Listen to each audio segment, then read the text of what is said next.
কথা বলবো হচ্ছে মাইক্রোসফট এক্সেলের অটোসাম ফাংশন নিয়ে। তাহলে অটোসাম আমরা সাধারণত কিভাবে করি?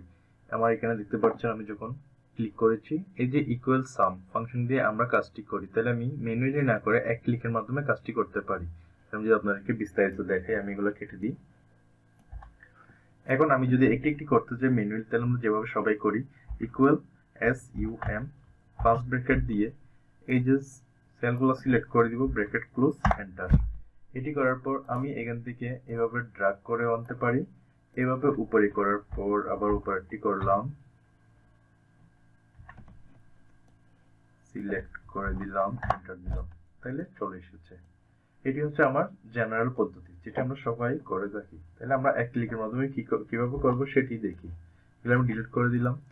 তাহলে এগুলো সিলেক্ট করার পর কিবোর্ড থেকে অল্টার চেপে ধরে যদি আমি ইকুয়াল দিই, দেখতে পারেন সঙ্গে সঙ্গে আমার চলে এসেছে। আবার এখানে উপরে সিলেক্ট করে এখন যদি আমি অল্টার ইকুয়াল দিই, তাও আমার ডেটাগুলো চলে আসবে। অল্টার চেপে ধরে ইকুয়াল। এই ছিল একটি পদ্ধতি। আরেকটি পদ্ধতি হচ্ছে অটোসাম কোনটা? তাহলে আমি এগুলো ডিলিট করে দিলাম। ডিলিট করার পর এই যে আপনারা হোম মেনু থেকে দেখতে পাচ্ছেন অটোসাম, তাইলে আমার এই ঘরটাতে গিয়ে আমি যদি অটোসামে ক্লিক করি, এন্টার, চলে এসেছে। এখন যদি আপনারা কন্ট্রোল ডি দেন, দেখবেন চলে আসছে। আমি যদি এই জায়গায় নিয়ে আসতে চাই, তাহলে আমার এই ঘরটি সিলেক্ট থাকলো। সিলেক্ট থাকার পরে আমি অটোসামে ক্লিক করলাম, আমার ডেটা চলে এসেছে।